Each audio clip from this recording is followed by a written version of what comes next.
in what we see happen in California in the fall. I'll get to that in just a second. But before we talk about that, we've got this huge dome of high pressure. It's sinking the air. It's causing it to warm up. And we are seeing just outrageous temperatures. Yuma, Arizona, 117 degrees today. The old record is 115. Phoenix should hit 116, breaking the record of 112.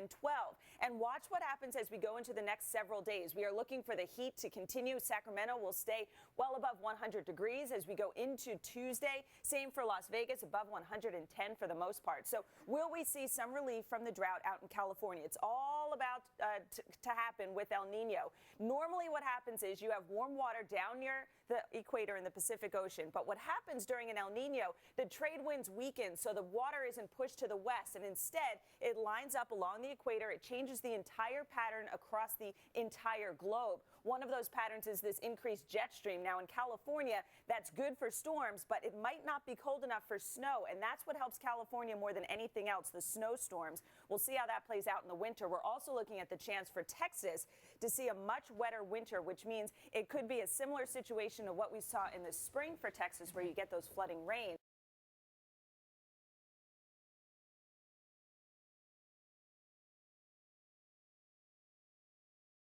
West with a big dome of high pressure in control. It's going to keep things hot for several more days.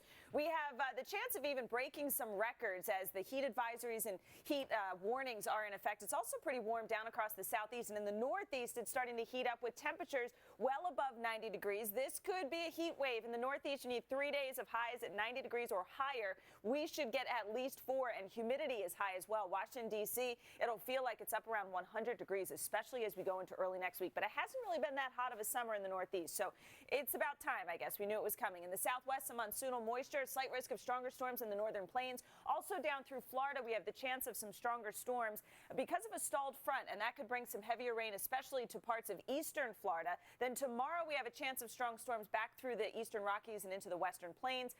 Isolated large hail, damaging wind gusts, but that shouldn't be all that widespread. The northeast looks fantastic. The south is hot, and the southwest will keep those temperatures well above 110 degrees. That's a look at the weather across the country. Now here's a peek out your window.